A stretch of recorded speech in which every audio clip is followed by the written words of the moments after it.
Olá, está no ar o Porto Alegre em Debate.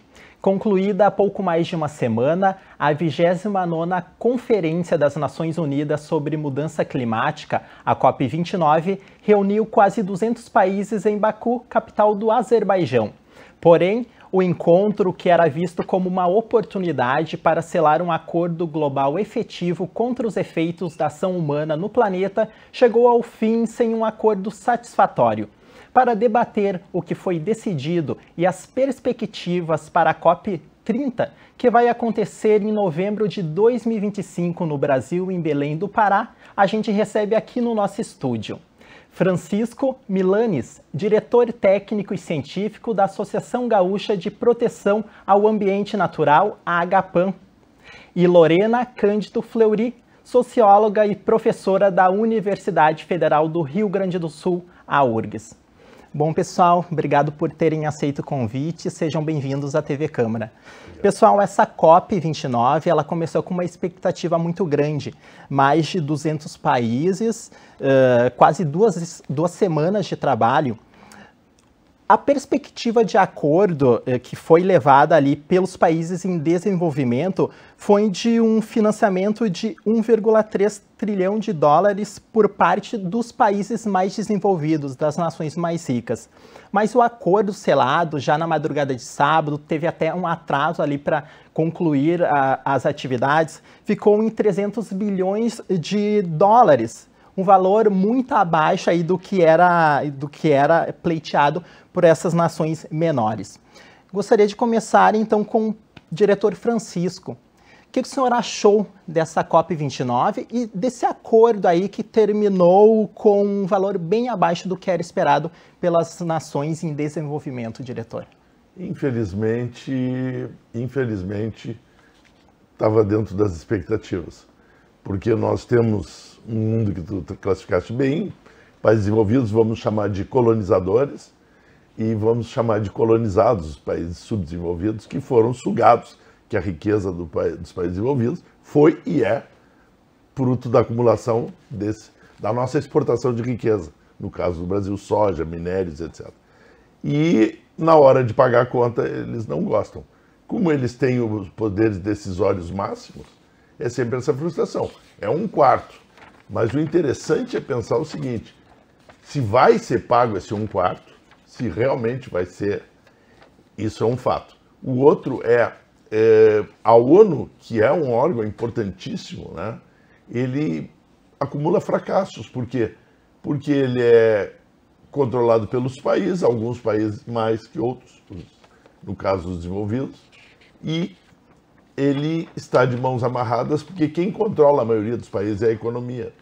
Então, a ONU acaba refletindo os interesses da economia e não dos países, porque os países são compostos dos povos, né? E os povos são prejudicados. Nós estamos diante de uma hecatombe climática com um grande grau de certeza, né?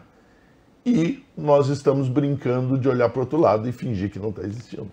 Então, cada dia que a gente atrasa as ações, vai fazer com que mais sofrimento e mais investimentos depois. Talvez até chegando no nível do impossível, que é o que a gente não deseja. A Agapan, há 53 anos, faz um serviço voluntário de avisar. E a gente fica muito triste de ver que as pessoas ainda não se sensibilizaram. Exatamente, a gente observa que essa consciência ambiental ainda não conseguiu aí permear a sociedade como deveria. Vou passar alguns dados aqui para a gente conseguir contextualizar melhor esse assunto. O relatório Estado do Clima Global de 2023 da Organização Meteorológica Mundial, a OMM, divulgou que o ano passado foi o ano mais quente da história. A perspectiva é que 2024 bata, enfim, esse recorde que foi registrado no ano passado. 6 conjuntos de dados internacionais confirmaram que a média global anual foi de 1,45 graus Celsius acima dos níveis pré-industriais, com uma margem de erro aí de mais ou menos 0,12 graus Celsius, né? O valor ele se aproxima cada vez mais de 1,5 graus Celsius, que é o marco limite do Acordo de Paris. Bom, mais adiante a gente vai se aprofundar nessa questão do Acordo de Paris, mas, professora Lorena, parece pouco, 1,45 graus Celsius, mas se a gente observar num período de tempo relativamente pequeno, é um valor, um montante enorme. Gostaria de saber, então, a sua visão sobre esse resultado lá da COP29, sobre o que foi acordado. E uma das dúvidas que o pessoal que está em casa pode nos perguntar assim, por que os países em desenvolvimento têm que contribuir mais do que os países desenvolvidos têm que contribuir mais do que os países em desenvolvimento? Tá. Tu pode explicar o porquê dessa disparidade aí de contribuições? Claro, são várias questões, todas muito importantes, então vou tentar dar um panorama, né? Então, começando por essa média. Essa COP que a gente viu se encerrar agora, ela estava sendo apelidada de COP das Finanças, porque dentre as várias etapas, né, desses acordos internacionais que giram em torno de como que a gente vai lidar com a emergência climática, com o aquecimento global, né, um dos aspectos, um dos principais marcos foi o Acordo de Paris, no qual foi consolidado, então, entre todos os países participantes, né, e que aderem, então, a essa Conferência das Partes das Nações Unidas, foi feito um acordo coletivo, né, entre todos esses países, de se limitar o aquecimento global a 1,5 grau, né? Por que esse 1,5 grau? Aí é aquela parte da sua pergunta. 1,5 grau é uma média, ou seja, é um valor que ele não vai refletir a experiência cotidiana. Quando a gente fala um aquecimento em torno de 1,5 grau em relação aos níveis pré-industriais, não significa que os dias vão ser 1,5 grau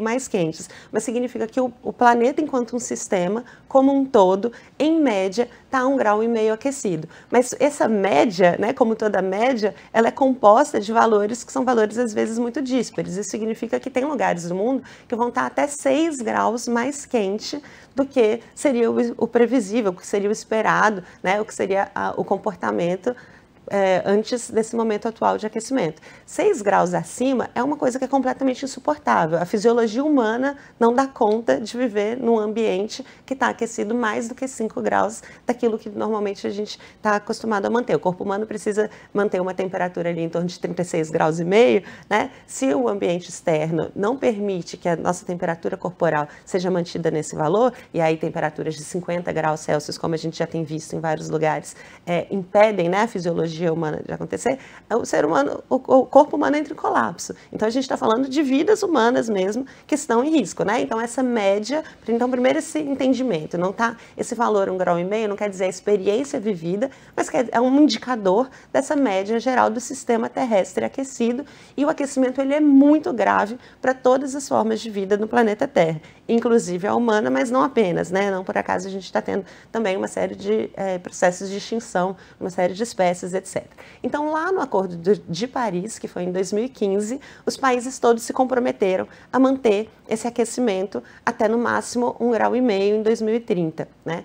Bom, para se chegar a isso, a gente precisa de uma série de iniciativas. E são iniciativas que passam necessariamente por mexer na economia, como o Francisco estava falando. Porque a maior causa, né, as maiores causas do aquecimento global e das mudanças climáticas como um todo são as emissões de gases de efeito estufa, por exemplo.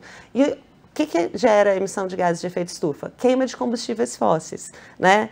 Então, para a gente conseguir reduzir o aquecimento, a gente tem que mexer no cerne de como a economia está estruturada. E a gente está falando, e isso está muito longe de estar acontecendo, né? Então, quando você fala esse dado de que esse ano, essa previsão seria manter um aquecimento, né, limitado a 1,5 graus até 2030. Os cenários projetavam que a gente conseguiria até 2030, precisaria, né, que a gente não chegasse a esse teto de 1,5 graus como uma margem de segurança para as formas de vida na Terra como a gente conhece hoje. Bom, antes de 2030, 2024, a gente já está batendo esse valor. Isso significa a gravidade, né, da aceleração desse processo de aquecimento global que a gente está vivenciando. Não por acaso a gente tem falado de emergência climática, ou seja, é um sentido de emergência mesmo, não dá mais para a gente fingir que isso não está acontecendo, que isso é algo para o futuro, né, e tal.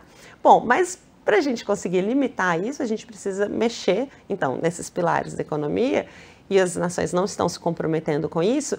E se eu estou dizendo que as principais causas estão vinculadas a gases de efeito estufa, se a gente está falando que são processos industriais, por que os países desenvolvidos têm que pagar mais? Porque eles são os grandes emissores historicamente falando. Então, os países que passaram pela Revolução Industrial muito antes, né, do que as outras nações, e que durante mais de um século emitiram livremente, queimaram combustível fóssil livremente, desmataram, fizeram todas as fontes possíveis, né, de emissão de gases de efeito estufa sem nenhuma restrição, eles são muito mais responsáveis, né, pela situação de aquecimento que a gente está hoje do que um país pequeno, por exemplo, uma nação insular que tem uma economia pouco industrializada, que contribui muito pouco para a gente estar nesse lugar, mas que são as primeiras a arcar com as consequências mais graves. Então, é muito apropriado quando o Milanês fala do colonialismo, porque a gente está vendo de uma forma muito explícita um colonialismo ambiental, ou seja, os países destruíram o ambiente deles e o ambiente das demais nações para conseguir produzir a riqueza que hoje eles ostentam, que faz com que eles estejam, né, tenham condições materiais que a gente fala, bom, são países desenvolvidos, né, eles conseguiram isso à custa, né, do uso dos atributos ambientais dos próprios territórios, mas também de outros territórios do mundo. E agora, quando a gente está chegando de uma forma muito dramática aos limites, né, ambientais, eles não querem pagar essa conta e eles querem, e aí o que foi aprovado, né? Então, e aí um pouco concluindo a partir dessa sua primeira pergunta, essa COP tinha como principal objetivo regular aquilo que foi estabelecido lá no Acordo de Paris, que seriam as finanças das mudanças climáticas, ou seja, como que a gente vai financiar todas essas ações para se manter o aquecimento restringido até 1,5 graus. Para isso a gente precisa mexer na matriz energética e para isso a gente precisa, no momento que a gente está hoje, reparar, né? A gente está aqui falando a partir do Rio Grande do Sul, a gente está vendo quanto que custa reconstruir um estado após um evento climático extremo, né? No Brasil, os cálculos mostram que o custo de reconstrução do Rio Grande do Sul está em torno de 100 bilhões, né, de reais. Ou seja, é muito caro, a gente precisa de dinheiro. Como a emergência climática já está acontecendo, como a gente já vivenciou aqui, né, e tantos outros países estão vivenciando, recentemente foi a Espanha, enfim, no mundo inteiro a gente tem exemplos, né, de lugares precisando ser reconstruídos em função da mudança climática que já está acontecendo no presente, a gente precisa de dinheiro para a reconstrução. Então, de onde que vai sair, né, essa reconstrução? Uma das premissas pactuadas já há bastante tempo nas COPs seria que, como os países desenvolvidos, por muito tempo, eles são historicamente mais responsáveis pelo aquecimento global do que as nações em desenvolvimento, eles deveriam pagar essa conta, eles deveriam financiar, por exemplo, a recuperação, a reconstrução e deveriam financiar a transição energética. O que a gente viu nessa COP é que eles se retiraram desse lugar, né? Então, o valor aprovado foi muito aquém daquilo que era pleiteado, como você disse, e mais do que isso, o acordo, da forma como ele foi escrito, ele diz que as nações desenvolvidas devem tomar a dianteira, né? Essas sutilezas da diplomacia que significam muita coisa, né? Então, em vez deles serem os responsáveis, eles devem tomar a dianteira. Isso significa que outros também devem seguir o exemplo, outros também... Tomar a dianteira pode ser sair antes. Também sair antes, fugir da responsabilidade. Interessante, antes. Professora, que o acordo cita o poder público e a comunidade privada, as empresas privadas. Exatamente. Então, foi, de certa forma, uma estratégia aí das grandes nações de meio tirar assumirem a responsabilidade Perfeito. delas, enfim, de conseguir contribuir com esse valor, né? Passar alguns dados aí, a China, só a China representa 30% de todas as emissões dos gases do efeito estufa. Mas a China, nessa questão da COP, ela ainda é tratada como um país em desenvolvimento. Então, enfim, mesmo ela sendo uma das maiores economias, possivelmente daqui a alguns anos a maior economia do planeta, ela continua não contribuindo da forma, né, como deveria.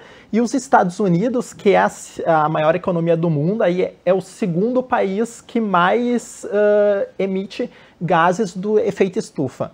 Agora com enfim, teve a eleição americana, a gente viu durante o primeiro mandato do presidente eleito, agora que vai voltar, né, o Donald Trump, ele saiu do Acordo de Paris, ele causou um rebuliço aí nas questões envolvendo aí mudanças climáticas, causa ambiental.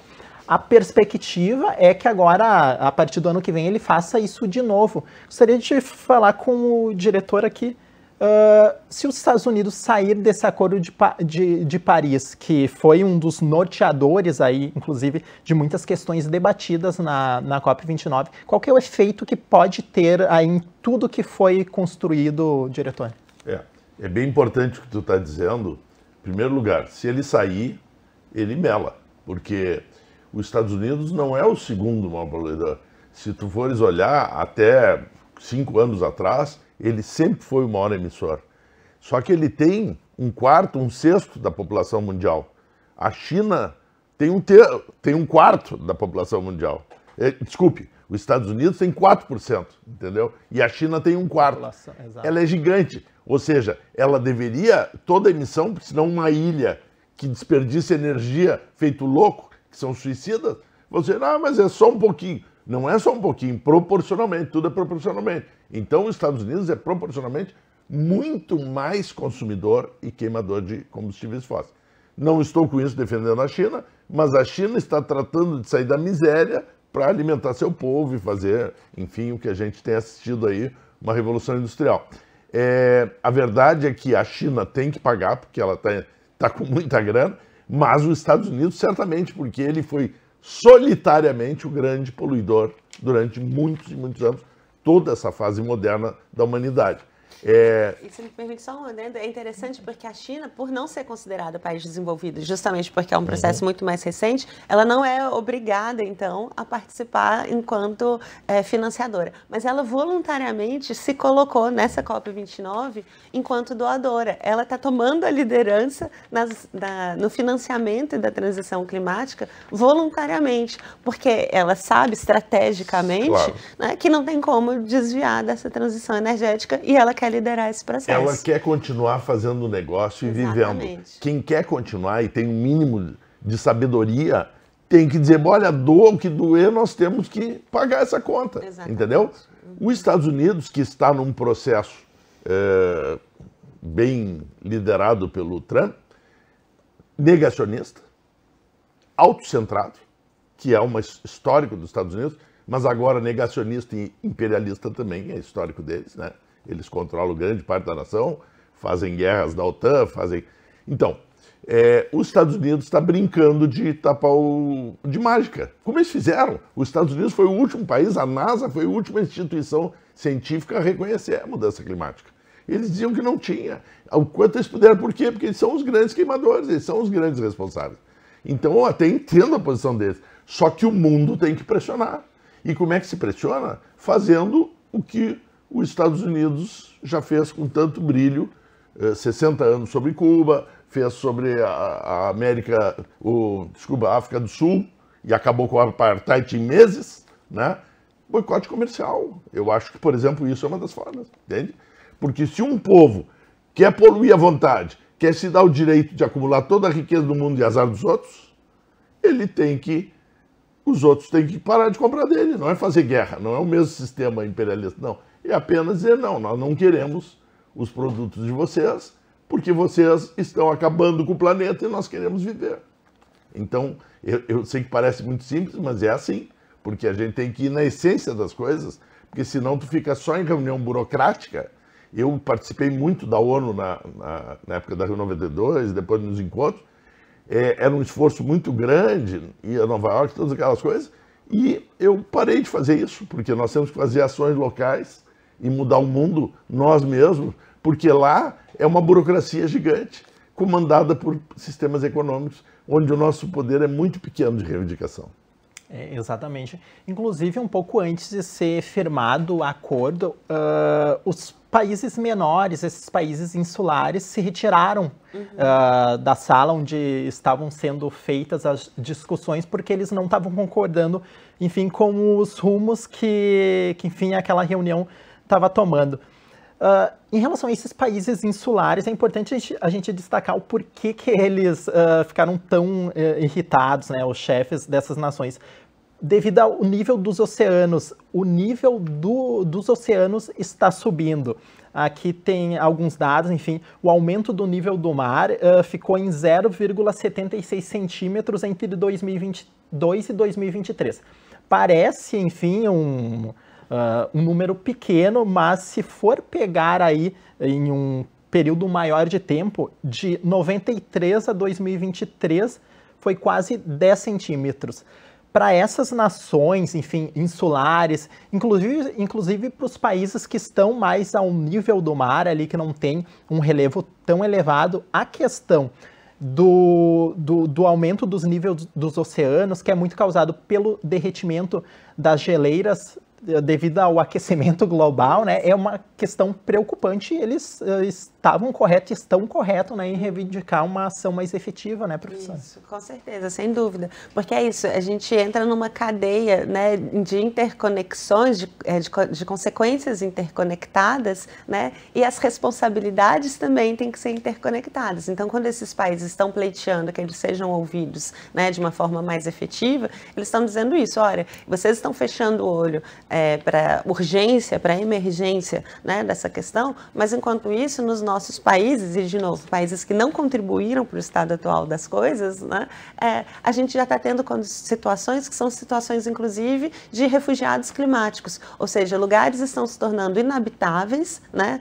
regiões de alguns países se tornam inabitáveis porque a água subiu por causa das enchentes, por causa de uma série de questões, e essas pessoas precisam pedir refúgio humanitário em outros países, né? E aí isso está, inclusive, causando todo um debate jurídico, assim, em termos das relações internacionais, bastante complicado, porque essa categoria de refúgio é vinculada ao clima. E, no entanto, esses países são pouco ouvidos e, na verdade, é visto como se esse financiamento climático que foi aprovado fosse quase um favor que eles estivessem demandando, o que acaba distorcendo muito, né, o papel dessa negociação e o papel desse acordo. E é importante também a gente ter um pouco de escala, né? A gente fala assim, poxa, mas 300 bilhões por ano até 2035 parece pouco, parece muito, como assim eles estão reclamando que é pouco? Bom, se a gente trouxer um pouco para o nosso contexto aqui no Rio Grande do Sul, que infelizmente a gente, de novo, né, tem esse exemplo vivido tão de perto, né? Se a gente pegar 300 bilhões por ano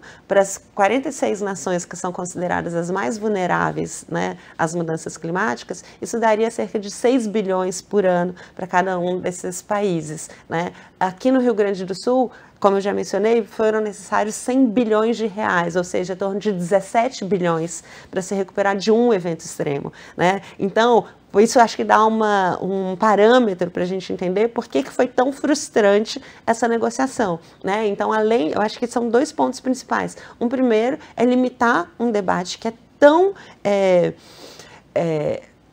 urgente, emergente, que diz respeito a uma questão tão séria, que é a continuidade das formas de vida mesmo na Terra. É disso que a gente está falando.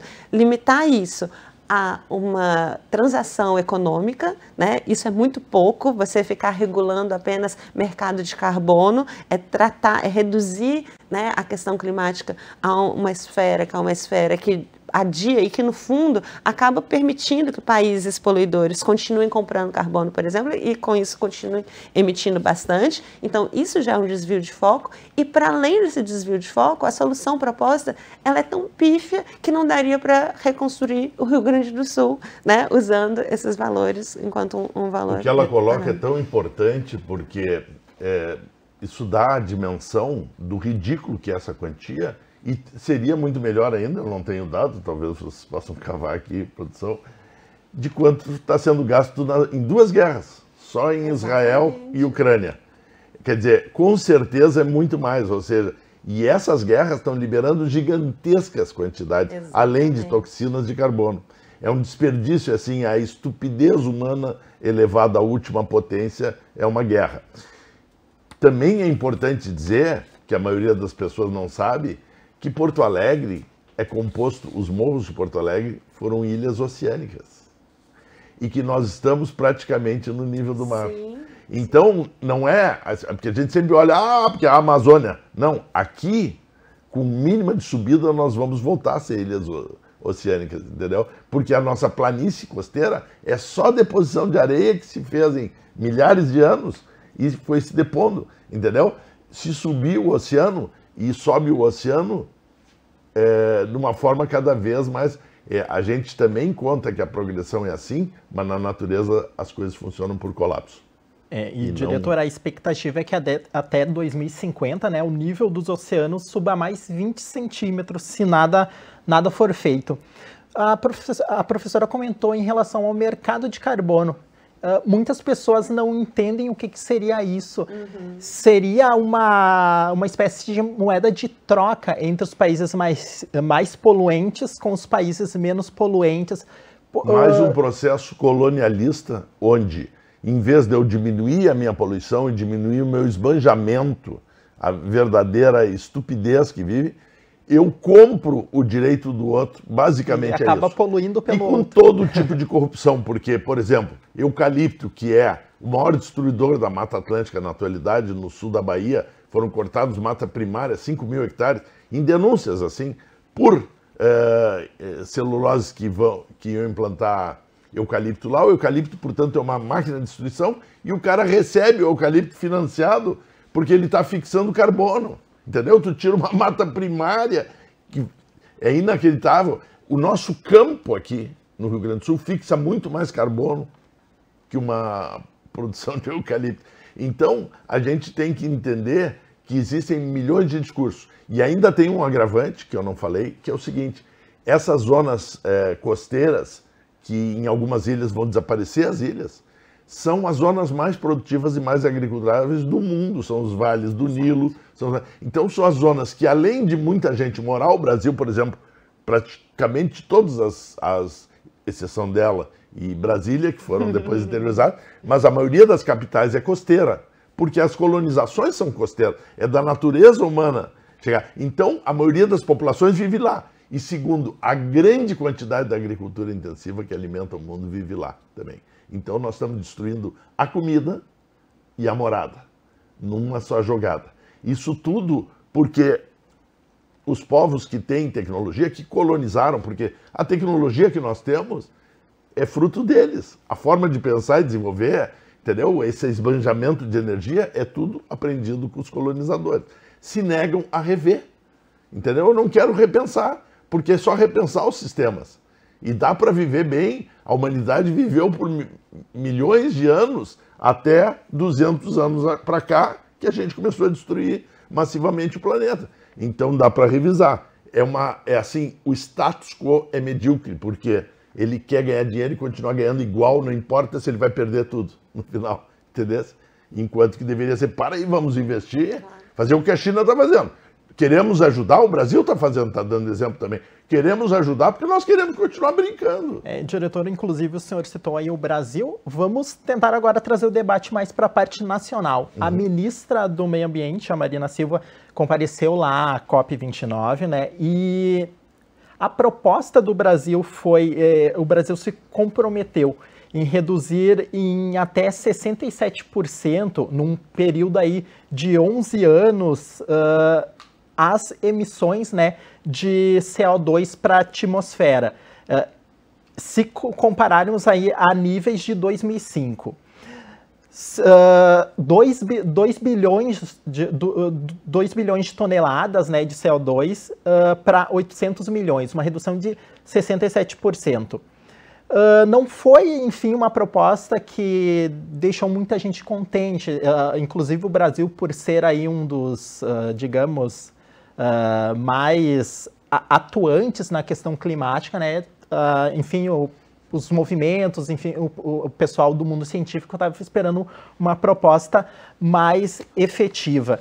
Queria saber, então, da professora Lorena, o que ela achou dessa proposta do Brasil? Tu achou pouco? Achou satisfatório, professora? Qual a tua visão? Então, o Brasil estava numa posição, e ele está ainda numa posição, e agora, depois do fracasso da COP29, isso se acentuou ainda mais, que é olhada com bastante atenção. Por quê? Primeiro, por um lado, porque o Brasil já vem há um bom tempo sendo protagonista, né, da agenda climática, da agenda ambiental, tem se colocado nesse lugar de um grande negociador, né, na arena internacional de metas climáticas, e porque a próxima COP, a COP30, vai ser realizada em Belém, vai ser realizada no Brasil. A gente está vindo de uma série das 3 últimas COPs virem sendo realizadas em países que são conhecidos pela produção de petróleo, né? O Azerbaijão, os Emirados Árabes, o Egito, todos eles são países, ou seja, já tem uma contradição bastante evidente que a gente está reunindo, né, toda a arena internacional para falar sobre o quanto que a gente precisa fazer uma transição energética, reduzir ou eliminar combustíveis fósseis, e essas reuniões vinham acontecendo, né, em países que são grandes produtores e exportadores de petróleo, né? Por isso que não é surpreendente mesmo, como o Milanês falou, o fracasso. Já a próxima COP não, vai ser realizada aqui no Brasil, que é um país que, além de, nas próprias COPs, estar liderando, né, acordos mais ambiciosos, tem o histórico da Rio 92, que o Milanês já mencionou, que foi um dos grandes marcos da debate ambiental no mundo todo, né? A ideia de desenvolvimento sustentável se consolidou na agenda global no Rio de Janeiro, em 1992. Então, isso também já aumenta muito a expectativa, ainda mais ser o país que possui a maior parte da floresta amazônica, etc. Por tudo isso, as ações do Brasil em termos climáticos estão sendo olhadas com uma lupa muito grande. E aí, nesse sentido, o Brasil foi o segundo país a apresentar a sua meta climática, né? No bordão das negociações fala NDC, que são os compromissos nacionalmente determinados. E cada país voluntariamente apresenta para a negociação aquilo que pretende fazer para cumprir, então, fazer valer o Acordo de Paris. E aí a NDC do Brasil teve uma característica interessante esse ano. A Marina Silva, ela apresentou uma faixa de compromisso. Então, ela falou assim, a gente pretende reduzir até 800 bilhões, né? Mas está se considerando uma faixa que vai daqui até ali. Uma das grandes críticas que foi feita é que ficou uma faixa muito ampla. Se o Brasil, de fato, cumprir o limite superior daquilo que se comprometeu, seria um avanço bastante importante. Foi ambicioso e o Brasil tem conseguido dados bastante positivos. No Brasil, a maior fonte de gases de efeito estufa não são processos industriais, é o que está dentro de mudança de uso da terra. O que é a mudança de uso da terra? Desmatamento, expansão de fronteira agrícola. Ou seja, não tem como a gente discutir gases de efeito estufa, aquecimento global no Brasil, sem falar de desmatamento, sem falar de agricultura, sem falar de modelo, né, de expansão de fronteira agrícola. E o Brasil, esse ano, no último ano, conseguiu reduzir de uma forma muito significativa as taxas de desmatamento, o que mostra que, com vontade política, isso já tinha sido assim 5 anos atrás, né, no governo, no último governo foi o contrário, mas no governo federal anterior isso já tinha acontecido. O Brasil consegue, com vontade política, reduzir muito, né, os seus índices de emissão, combatendo o desmatamento, mexendo na forma como a agricultura está sendo realizada e fazendo a transição energética também, né? Agora, o quanto que vai se de fato se tornar esse limite superior da proposta apresentada como a meta a ser cumprida é o grande desafio que se coloca, né? Enquanto, por um lado, a gente está vendo uma vontade política muito importante de combate ao desmatamento, que já está dando resultado, a gente também tem setores do governo que estão defendendo a expansão da exploração de petróleo, né? Claro que se a gente expande nossa exploração de petróleo, a gente está indo na contramão, né, de tudo que está sendo acordado enquanto enfrentamento à emergência climática. Eu quero fazer uma complementação um pouco disruptiva, porque a despeito dessa questão de aumentar o petróleo, que é uma riqueza que nós temos e quem tem no mundo está usando, nossa queima de combustíveis fósseis não é o significativo. O significativo é a nossa agricultura, que destrói a Amazônia, está destruindo o Pampa, que é um grande fixador para colocar soja. E aí eu volto àquela pergunta que tu fez lá no início. Por que nós fazemos isso? Porque nós somos exportadores de uma commodity que se chama soja transgênica, que está destruindo o país, destruindo o clima, é a maior emissão mundial de gás carbônico por queima de floresta e tudo mais. E isso é responsabilidade dos colonizadores que compram essa soja para alimentar seus bichos, entendeu? E até algum uso humano. E são decisões que nós temos que ter de estratégia de desenvolvimento. Não adianta ficar falando de proibições e de coisas se a gente não tem uma alternativa de desenvolvimento. A Amazônia é totalmente produtiva. A Amazônia é o paraíso de qualquer... Eu fui agricultor. Qualquer agricultor no mundo é o paraíso, porque tu não precisa investir um tostão. Todos os anos tu tem uma miríade de produtos que nunca, através de uma agricultura ou de uma pecuária, tu vai conseguir lucrar o mesmo. Naquela mesma área, no mesmo hectare, tu nunca vai produzir nada parecido com o que ela já produz sem investimento.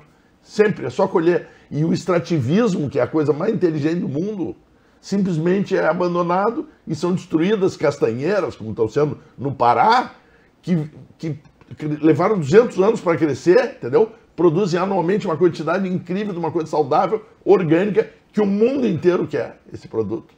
Claro, a prioridade é para nós, mas o mundo inteiro quer por exportação e nós exportamos, destruímos isso para ter uma commodity que sequer se sustenta, porque 6 anos de produção agrícola ou de pasto na Amazônia afunda, porque a Amazônia ela não sustenta aquele clima, aquele solo, não sustenta essa atividade boba que nós levamos para lá. Então, na verdade, assim, ó, nós somos fruto da nossa própria ignorância. E o Estado é o único que pode organizar, porque o Estado é uma criação do povo, dos cidadãos, nossa, em outras palavras, e ele é o único que pode organizar, porque ele não pode exigir do agricultor que ele saiba, entendeu? Que está cheio, rodeado de vendedor de agrotóxico. O Estado tem que ter uma decisão, um planejamento, consultando seus cidadãos, e aí ajudar as pessoas a mudar. Porque ninguém quer fazer a coisa por errado. As pessoas querem ganhar dinheiro, entendeu? E o Estado tem que dizer como é que se faz para ganhar dinheiro de forma inteligente. E é isso que não se faz, nem aqui, nem no mundo. E só para continuar as comparações, né, e das decisões políticas, eu estava falando como que 6 bilhões por ano, né, que foi o que foi ofertado, então, para a gente fazer essa transição energética, para a gente fazer a reparação de eventos climáticos extremos, como isso é pouco, bom, o plano de subsídio à agricultura, que é basicamente o que vai, né, o que está mantendo esse desmatamento, essa reprodução, essa emissão, tudo que está, essa destruição da Amazônia e do Pampa, etc., foi de 69 bilhões de reais, ou seja, significativamente, mais 10 vezes mais. Então, por que tem dinheiro para algumas coisas e não para outras? São as decisões políticas, né, e que acabam interferindo na vida de todos nós, né, de todas as formas de vida. O né? nosso dinheiro público financia a nossa destruição, o nosso envenenamento, não paga impostos agrotóxicos, entendeu? Nós estamos financiando. Infelizmente. Pessoal, agora vindo mais ainda para a nossa realidade, saímos no Brasil como um todo, agora para o Rio Grande do Sul, Porto Alegre. O estado do Rio Grande do Sul, como todos lembram aí, meados desse ano, inclusive ano passado já teve muita coisa ruim, né, acontecendo em relação ao clima. O Rio Grande do Sul é o epicentro, digamos assim, dessas mudanças climáticas aqui no Brasil. Essa tragédia do mês de maio, junho ali, causou muita destruição. E é aquela velha história, aquele velho ditado, né? É melhor prevenir do que remediar. A gente viu que os gastos com esse processo de recuperação foram imensos, né? Estão sendo imensos, muita coisa ainda está para ser feita. A Prefeitura de Porto Alegre enviou uma comitiva lá para o Azerbaijão, secretário municipal do Meio Ambiente, Urbanismo e Sustentabilidade, que também é coordenador do Escritório de Reconstrução e Adaptação Climática, apresentou um plano que está sendo desenvolvido pela capital gaúcha.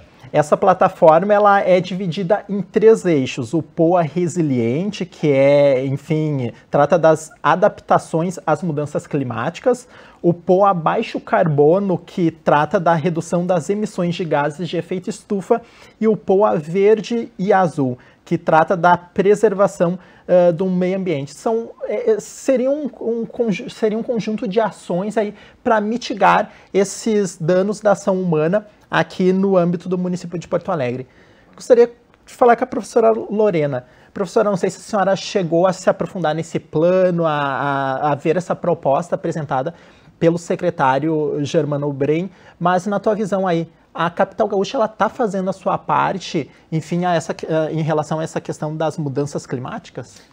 Não está fazendo a parte que deveria, e acho que agora isso ficou ainda mais evidente, né? Eu vim acompanhando com muita atenção a formulação do Plano Municipal de Adaptação às Mudanças Climáticas e a gente tem uma série de críticas que podem ser feitas, né? Eu coordeno um grupo de pesquisa, grupo de tecnologia, meio ambiente e sociedade, e a gente vinha analisando esse processo e, bom, se por um lado, uma das possibilidades é que a gente tem todo um conhecimento produzido na Universidade Federal do Rio Grande do Sul, em várias outras universidades brasileiras, sobre indicadores de vulnerabilidade, sobre uma série de informações, e a gente, inclusive, ofereceu à Prefeitura disponibilizar, né, todo esse conhecimento para incidir na formulação desse plano, e a gente não teve nenhuma possibilidade de diálogo, a gente teve uma possibilidade de diálogo muito restrita, né, e isso significa que é um plano que tem uma margem de participação, seja da sociedade civil, seja de setores como a universidade, muito limitada, e a gente sabe que para que a gente possa conseguir uma política pública, né, ainda mais uma política pública ambiental, uma política voltada à mudança do clima,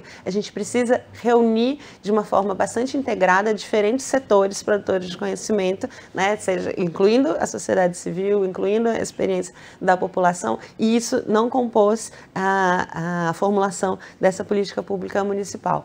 Além disso, se você acessar pelo site da Prefeitura, a gente pode ver uma série de mapas de análises de risco, que foram os dados que vieram subsidiar a formulação desse plano. Esses mapas, essas análises estão bastante aquém daquilo que depois, de fato, a gente viu acontecer nesse período de enchentes que você mencionou. Isso deixa a gente bastante preocupada, né, de pensar como a política pública está sendo formulada utilizando-se dados que não eram dados que se mostraram confiáveis, no sentido de que eles não foram confirmados quando, de fato, a gente teve um evento extremo.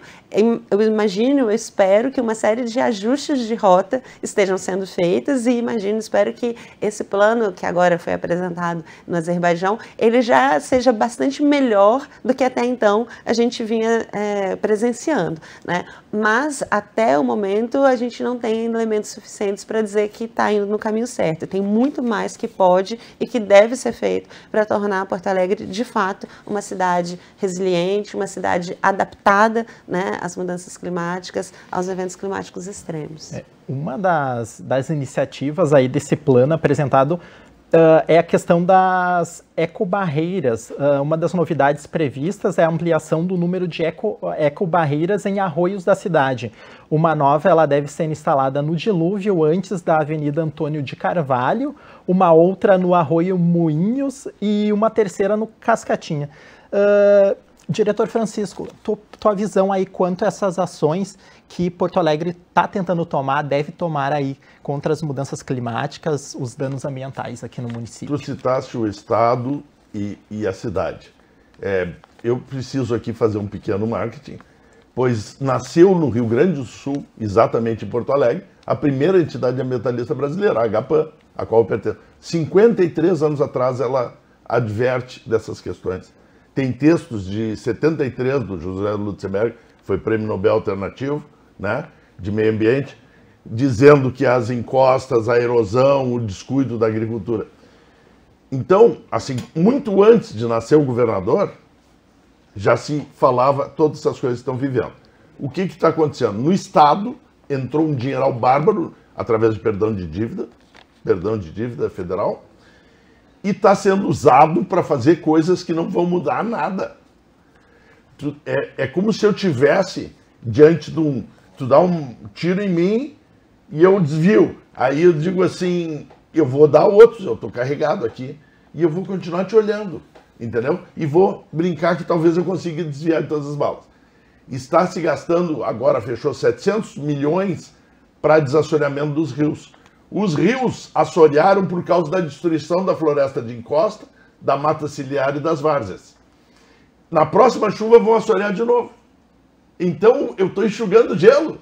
Eu tenho que ir lá refazer e não está sendo feito nada. A Agapan, com 53 anos, a maior expertise nacional em meio ambiente, e uma das maiores do mundo, porque eu não conheço nenhuma ONG mais antiga que a Agapan no mundo. Greenpeace e outros são mais novos que a Agapan. Está fora do Conselho de Reconstrução do Estado. Eu pergunto por quê. Eu também sei, e aqui que existe uma indústria da desgraça no mundo inteiro. Muita gente ganhou dinheiro com Katrina, muitos foram presos, e aqui estão ganhando muito dinheiro. Só que não estão fazendo nada para mudar, porque interessa a eles a desgraça. Virão outras chuvas, virão outros sofrimentos, e nós não estamos fazendo nada para mudar. Porto Alegre, eu vou dizer o seguinte, hoje no meio ambiente, no mundial, eu não quero ficar penalizando o Rio Grande do Sul, nem Porto Alegre especialmente, mas no mundo inteiro se faz marketing, promessas, papo furado, entendeu? Mercado de carbono é mais uma apropriação do negócio, ganhando dinheiro com uma coisa sem resolver nada, entendeu? Então Porto Alegre fez planos absolutos. Quais são as ações de Porto Alegre? Porto Alegre, que foi a primeira Secretaria de Meio Ambiente do Brasil, primeira Secretaria Municipal de Meio Ambiente e o primeiro órgão estadual de meio ambiente, graças à luta da Agapan, surgiram aqui para tentar calar a luta da Agapan, mas surgiram. Período militar. O que aconteceu? Acabaram com a luta com a Secretaria de Meio Ambiente de Porto Alegre e fundiram ela com o maior inimigo, que é o desenvolvimento urbano. Eu sou arquiteto urbanista, eu posso falar isso. Quem é que põe em risco o meio ambiente da cidade? A especulação imobiliária.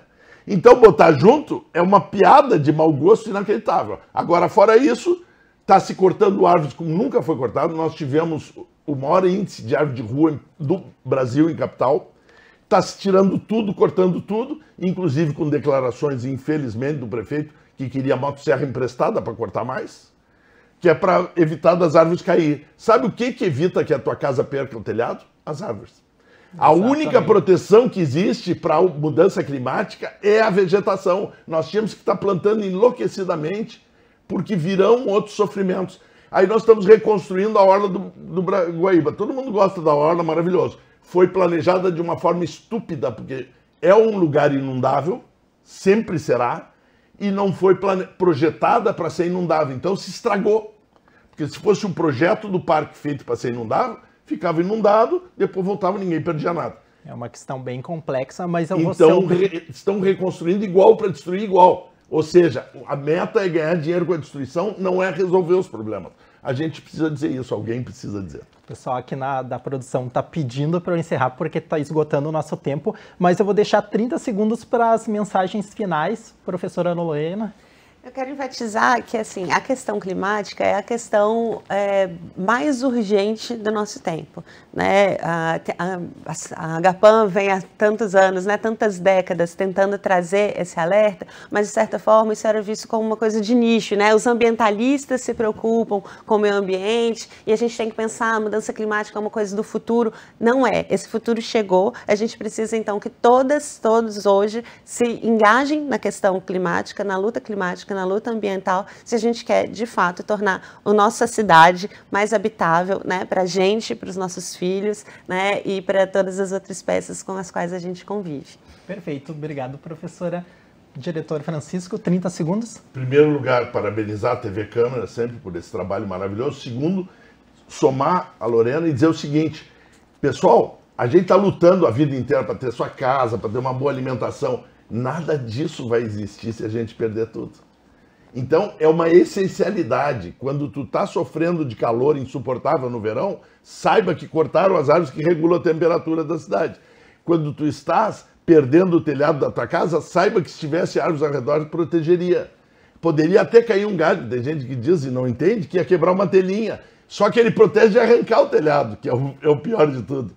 E então, nós precisamos trazer a vida de novo para a cidade e expulsar o que não é só Porto Alegre, é o mundo inteiro, um fenômeno mundial, a especulação imobiliária dentro da nossa cidade. Não é a construção civil, é a especulação imobiliária. Obrigado. Voltem sempre à TV Câmara. Infelizmente, o nosso tempo se esgotou agora, eu vou ter que encerrar o programa. O Porto Alegre em Debate de hoje fica por aqui, mas você pode rever este e outros conteúdos produzidos pela TV Câmara Porto Alegre no nosso canal no YouTube. Informações do Legislativo, você já sabe, né? É só acessar o site da Câmara Municipal de Porto Alegre. Muito obrigado pela sua companhia e até semana que vem. Tchau.